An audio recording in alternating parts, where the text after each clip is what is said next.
Dober večer in dobrodošli v prav posebni oddaji na Noč čarovnic. Z mano je prav posebna gostja. Za vas pa imam pripravljeno kar nekaj zanimivih anekdot, naukov, informacij, kakorkoli že.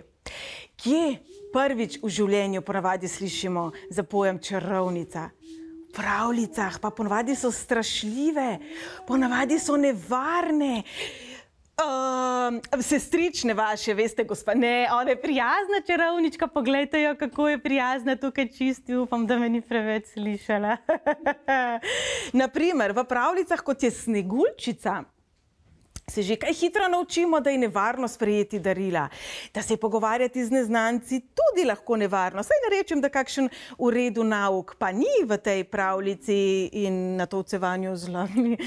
Mogoče jabolko ni strupeno? Ni zastrupljeno, jo, kako ste vi prijazna. Hvala. Da ne bo kdo rekel, da so čarovnice iz Sneguljčice samo neprijazne, tako da jaz se bom drznila ugrizniti v tole jabolko, mi pa pričnimo tole oddajo z enim malce hecnim skečem.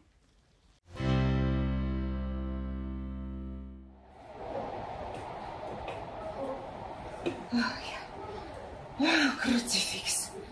Kadarkoli pridem, Sneguljčice ni doma.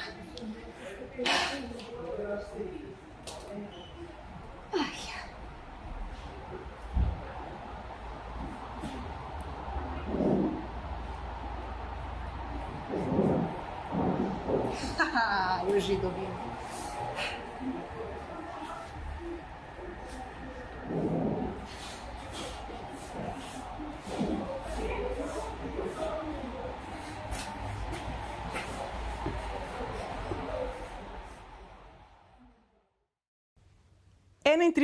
Oktobra in 1. novembra sta taka dva zelo pomembna dneva, v katerem se mešajo in prepletajo veliko različnih energij in tudi mi sami smo pričeli v teh časih prepletati veliko različnih verovanj, prepričanj, običajev, navad. Zato verjamem, da marsikaj, kar preberemo, je včasih mogoče malo skregano s tem, kar slišimo, ampak dajmo morda pričeti kar s Kelti. In da ne bom česa narobe povedala, bom danes kar brala. Stari Kelti so 1. novembra slavili začetek novega leta. Glejte, žur se začne že na 1. novembra in potem lahko cel december in potem imamo kitajsko novo leto enkrat februarja, tako da jaz mislim, da smo kar v redu. Hkrati pa je to tudi prihod iz sončne in toplejše polovice leta v temačno in hladnejšo. No, proslava pa je bila namenjena Bogu sonca. A ni to zanimiv? Včasih pa tudi smrti, pa včasih tudi gospodarju smrti, pa polni luni, najpogosteje pa je bilo to pred dnevom mrtvih, se pravi na 31.10. Takrat naj bi mrtvi ostajali iz grobov in hodili okrog. Seveda so se zaradi tega ljudje prestrašili, kaj ni to zanimivo, kajti v Mehiki recimo pa verjamejo, da pridejo mrtvi z njimi se malo pogovoriti in podružiti in zato jim pustijo hrano. 100 ljudi, 100 čudi, pravijo. Torej, Kelti so se mrtvih bali in zato so na kratko in jedrnato in po domače povedano zagnali trušč, prižigali ognje, da seveda jih potem mrtvi ne bi srečevali, nadlegovali in tako naprej. S prihodom Rimljanov pa je dan mrtvih dobil stalen datum in takrat seveda so se potem pričeli tudi ti običaji, ki jih tudi mi danes poznamo. V tej noči pa so oni simbolično ugasnili ognjišča, da so pač dali prostor ljudem in dušam umrlih. Tako, veliko različnih običajev je, veliko različnih prepričanj je. Keltski je mogoče tisti, ki je nam, glede na to, kje smo, najbližji. No, kaj smo se pa mi navadili v tem času početi? Šemiti smo se pričeli, pa Halloween si voščimo in tukaj verjamem, da vsi poznamo buče. Drage buče, torej buče lahko uporabljamo kot dekoracijo, lahko so malo bolj hecne, lahko so malo bolj izvirne, lahko so malo bolj strašljive. Pa vi poznate legendo o kovaču Jacku in njegovo zgodbo o buči? To izvira iz irske legende. Zgodba pravi, da je pretental vraga, samega vraga. Prostite, bi lahko dobila njegovo telefonsko številko? Bova pogledali, če je do konca legende mogoče kje napisana. Hvala. Ne vem, če so takrat že imeli telefone. Poglejmo. Ena od zgodb pravi, da je vraga pretental tako, da mu je ponudil svojo dušo v zameno za pijačo. Vrag mu je ustregel tako, da se je spremenil v kovanec, s katerim bi lahko plačal pijačo. Poglejte, kako je bil pretkan tale vrag. Prebrisani kovač pa mu ni ostal dolžan. Kovanec je vtaknil v svoj žep, v katerem je imel križ, zaradi katerega se vrag ni mogel spremeniti nazaj. Ko je vrag Jacku obljubil, da 10 let ne bo izterjal njegove duše, torej sta imela nadaljevalna pogajanja, ga je izvlekel iz žepa. Ampak po 10 letih je vraga ponovno prevaral. Le kako? Zaprosil ga je, naj mu da jabolko z stebla, a v trenutku, ko se je vrag spremenil v steblo z jabolkom, je narisal križ. Res je bil prebrisan tale Jack. Tako se vrag ponovno ni mogel spremeniti nazaj. Ko je Jack umrl, zaradi svojega grešnega življenja ni bil sprejet v raj, to smo pa čisto presenečeni, in na vratih v peku ga je pričakal vrag. Karma. In poslal nazaj v mrak. Pomagal mu je tako, da mu je dal žerjavico oglja. Jack je imel v žepu repo, katero je izdolbel in vanjo postavil to žerjavico. In od takrat naprej Jack, ki sicer nikoli več ni našel poti domov, tava okoli s to izdolbljeno repo v mraku. In tako je Jack O'Lantern, Jack Luč, postal nek simbol duše, ki je prekleta in tava med svetovi. In zato še danes za noč čarovnic izdolbemo buče, da bi pregnali zle duhove. Tako da malo karme, malo zaščite, malo vsega. Torej, ko izdolbemo bučo, se boste mogoče spomnili na tole legendo o prebrisanem kovaču. Kaj vam še pride na misel, ko govorimo o čarovnici? Kaj ima čarovnica? Metlo. A pa ste vi vedeli, da prva oseba v zgodovini, ki je trdila, da je čarovniškega porekla in da zna leteti z metlo, je bil pravzaprav moški. Oprostite, to pa ja vsi vemo, da moški ne znajo leteti, kaj ne? Ja, moški resnično vidimo le redko z letlami, to imate prav. Ne znam pravilno izgovoriti, tako da se sploh ne bom trudila, ampak gospod se je rodil blizu Pariza in 1453 je bil aretiran zaradi čarovniških aktivnosti in je trdil, da zna leteti z metlo. Zanimivo pa je, da tekom zgodovine tiste osebe, ki so se identificirale kot čarovnice ali čarovniki, so le redko trdile, da dejansko znajo z metlo leteti. Zakaj točno naj bi bila metla tista, ki leti, ne vemo, saj jaz nisem uspela najti nekega tehtnega razloga. Eden izmed možnih, bom rekla, razlag je tudi, da so metle čarovnicam preprosto všeč, kaj bi vi rekli? Poglejte, kako lepo je z njo zaplesala. In dejansko je obstajal ritual plodnosti, ki se je izvajal na poljih in so ženske plesale ob kolih. Prosim lepo, ne si zdaj v mislih priklicati podobnih plesov, ki se običajno odvijajo v klubih in se ženske skrajno pomanjkljivo oblečene, ampak dejansko so na poljih blagoslavljale pridelek in tako naprej in očitno so pri tem uporabljale nekaj podobnega metli. Tudi sicer pa v čarovniških romanih, nasvetih, naukih najdemo, da je metla pravzaprav zaščita. Se pravi, eden izmed pokazateljev, da je ženska čarovnica, je bilo tudi to, da je imela pri vhodu parkirano metlo. V določenih segmentih sveta. V srednjem veku pa je veljalo tudi, da če je bila metla na strehi oziroma pred vrati, je to pomenilo, da nikogar ni doma. Danes bi si to lahko prevedli v povabilo za tatove. Kaj še? Kaj ima še čarovnica? Čarovnica ima ob sebi običajno črnega mačka. In črnim muckom se tekom zgodovine seveda ne godi lepo, kajti še danes... A ste mogoče videli mojega črnega mucka Feliksa? Ne? Muc. Če vidite črnega mucka Feliksa, nas obvestite.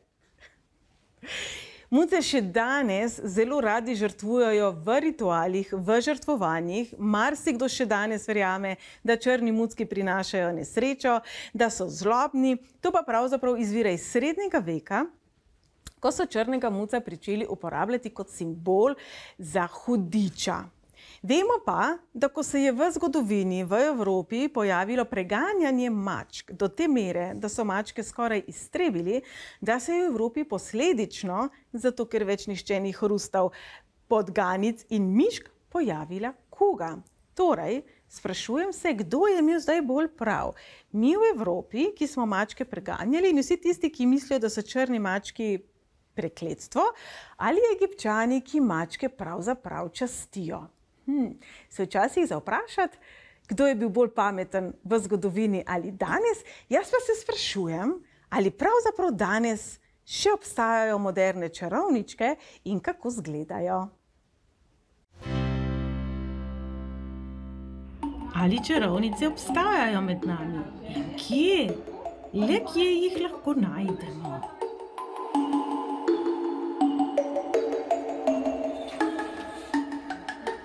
Čakajte samo, kaj pa je zdaj to? Vam kaj jasen?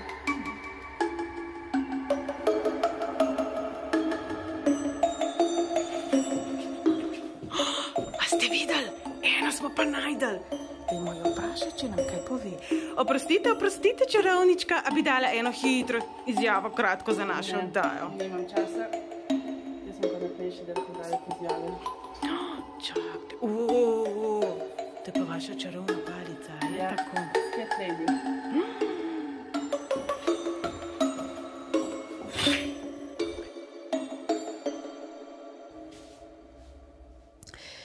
Zelo poznan pa nam je dan mrtvih tudi iz Mehike. Vse več poslikav obraza vidimo tudi na naših ulicah, vse več prevzemamo običaje in neka prepričanja tudi drugih ljudi, pa dajmo malo prebrati tudi o tem posebnem. Tudi njo zanima, poglejte. Običaju, ki pa je, veste, ne 1., ampak 2. novembra. Tako, se pravi, 31. imamo čarovnice, 1. imamo dan mrtvih, 2. pa potem se takole pleskamo. Tudi oni verjamejo, da gre za čas, ko je prehod med živimi in mrtvimi manjši, ko se ta tančica nekako odstira, ko se lahko z mrtvimi tudi kaj pogovorimo, zaradi tega jim pripravijo poseben oltar, pripravijo jim hrano, pripravijo jim plese in vsa ta bogata kultura, ki jo lahko, mogoče tudi sami pogooglate, je resnično prečudovita. Razlag je veliko različnih, jaz poznam mnogo Mehičanov, sami veste tudi, da hodim v Ekvador, tudi oni imajo podobne praznike, podobne običaje. Marsikje se seveda malo med seboj razlikujejo. Torej, to, kar bom jaz danes prebrala, očitno imam prhljaj, boste morda nekje drugje zaznali drugače. Torej, ta dan je namenjen tistim, ki so preminili. Preden so v Mehiko, se pravi na področje Mehike, prišli Španci, konkistatorji, tam smrt ni bila dojemana kot nekaj slabega. Tam je bila pravzaprav smrt smatrana kot prehod energije v nek drugo sfero, na nek drug nivo zavedanja. Danes, kot tudi mi v evropskem delu, vse več beremo o reinkarnaciji, o drugačnih prepričanjih, meditiramo in tako naprej. Se pogovarjamo o karmi in podobnih tematikah, tudi mi sami zaznavamo to morda kot samo prehod med določenimi sferami, spremembo stanja, vse več je tudi ponudb medijev, vse več je ponudb oseb, ki nam želijo pomagati v komunikaciji s preminulimi, tudi v Sloveniji jih imamo, torej tudi to pri nas več ni tako zelo, bom rekla, nezaslišano ali morda tako zelo nenavadno, kot je bilo včasih. Če bi se pogovarjali denimo z nekom 1930, bi se verjetno počoha po glavi, da je z vami nekaj narobe. No, torej, smrt tam takrat ni bila smatrana kot nekaj negativnega, seveda so bili žalostni ob odhodu ljudi, ki so preminuli, vsako leto pa se na njih tudi primerno spomnijo. Postavijo jim poseben oltar, na katerega položijo sadje, hrano, prižgejo jim svečke. Svečke je pravzaprav svetloba, se pravi simbolizira luč, zdravljenje, sonce. Poglejte, prej smo rekli, tudi Kelti so ravno na ta dan častili boga sonca. Neke stvari pa ne glede na to, kako zelo v različnih kulturah, na različnih koncih sveta, tako lepo me je pogledala, da se mi je kar zafecljalo, v različnih koncih sveta so si vseeno podobne.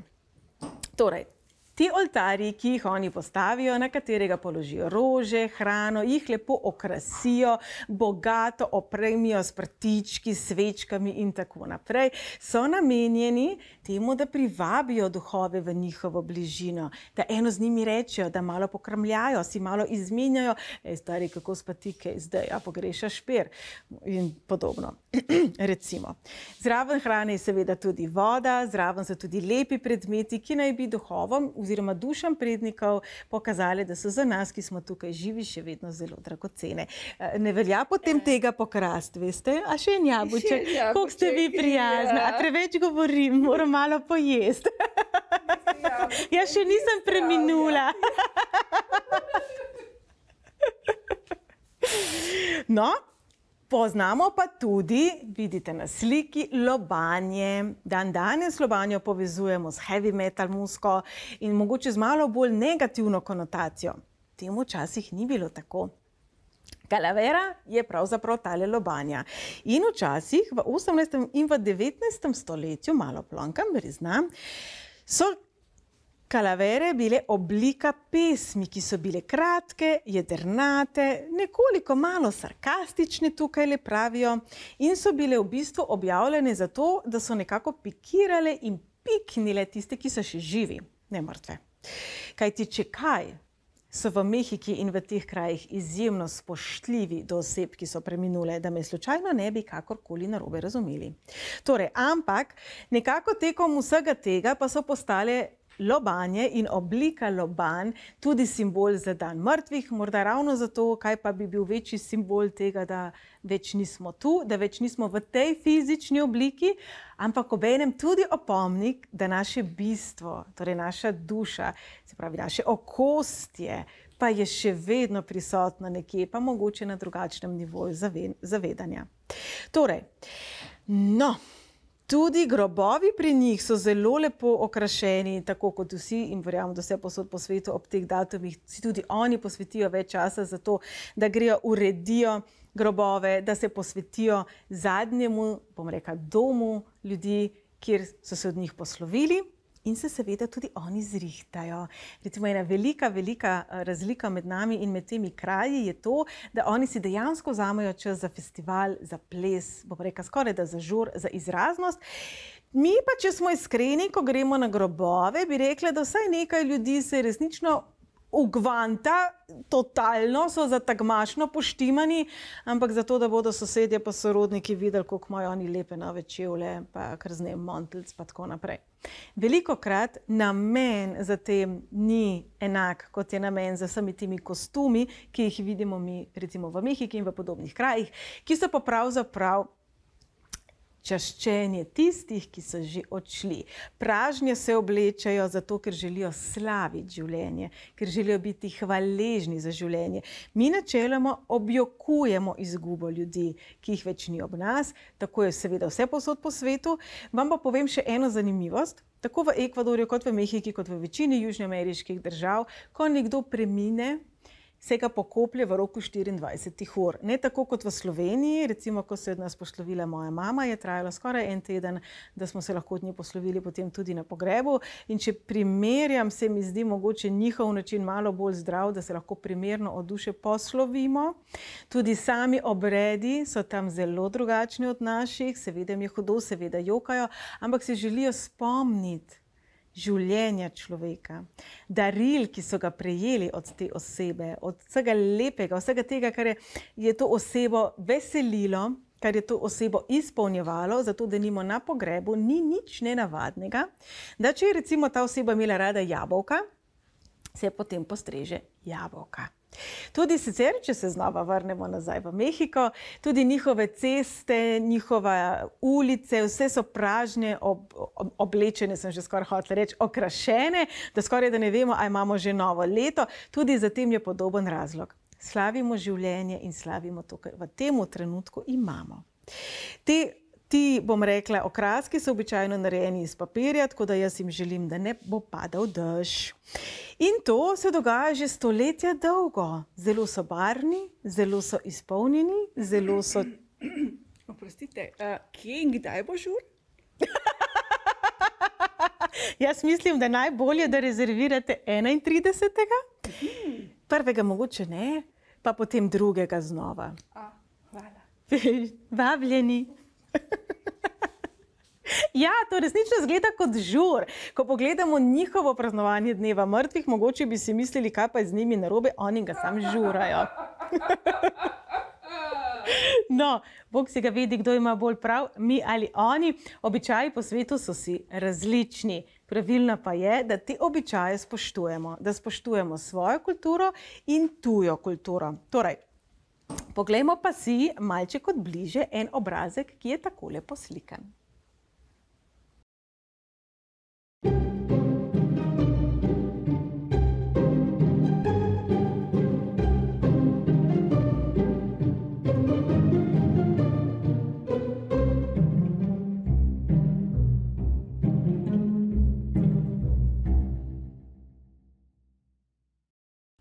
Ne glede na to, da na svetu obstajajo različni običaji, različna verovanja, različna prepričanja, različne stvari, bodimo spoštljivi do vsakega prepričanja, do vsakega verovanja. In ne glede na to, da v zadnjih letih se Halloween tudi tukaj gremo, se tudi tu v Evropi, tudi v Sloveniji, ne bom rekla norčujemo, ampak smo nekako nek običaj ponotranjili, ga negujemo, nekako je naš.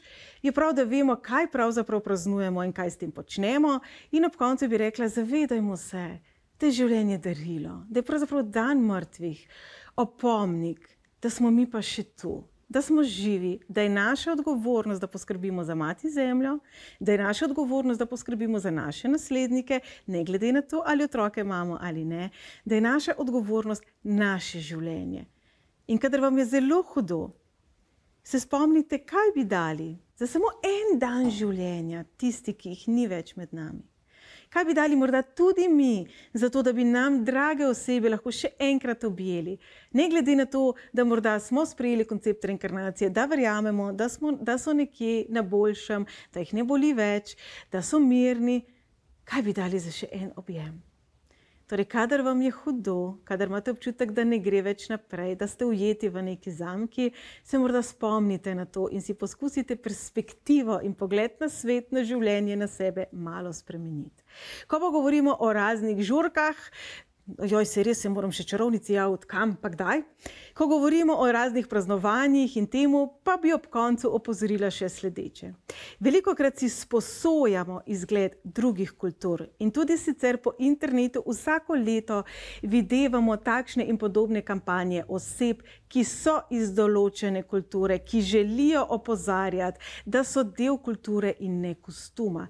Zato bodimo spoštljivi, zato dajmo sprejemati, da mogoče nekomu to ni všeč, dajmo pomisliti, kako se bomo oblekli, se pravi, da se ne bomo norčevali, da ne bomo na pol nagi, da ne bomo seksi Pocahontas in tako naprej. Jaz verjamem, da lahko najdemo kostum, ki bo za to primeren, kostum, ki bo spoštljiv, ki pa ni nujno vezan na to, kar nekdo drug verjame, na neko drugo tujo kulturo in način življenja. Torej, bodimo ozaveščeni, bodimo... Ampak vi imate tudi klobuk. To pa je res. Ampak tole je klobuk. Predvsem recimo, hvala, se dajmo opozarjati med seboj. Recimo med Indijanci, vsi poznamo te velike perjanice, kaj ne, pa je veliko komunikacije in govora in ozaveščanja o temu, da za njih je perjanica sveti predmet. Tale klobuk za Mehičane ni sveti predmet. Tale klobuk je del njihove narodne noše, tako kot je tudi v nas folklora. Pa vaš klobuk čarovniški, čakajte, a to imam lahko? Dovolite? Dovolim. Zelo ste prijazni, hvala. Torej, dajmo razlikovati in dajmo se zanimati. Perjanica je za njih podobno, kot je recimo za papeža krona, kot je recimo za angleško kraljico pokojno krona. Jaz verjamem, da veste, kaj sem hotela povedati. Torej, dragi moji, jaz upam, da ste se ob tej oddaji tudi malo nasmejali, da ste vseeno izvedeli tudi nekaj novega in da ste malo tudi inspirativni. Želim vam en prečudovit večer in naj bo vsak dan, vsak večer čaroben, ne samo na noč čarovnic.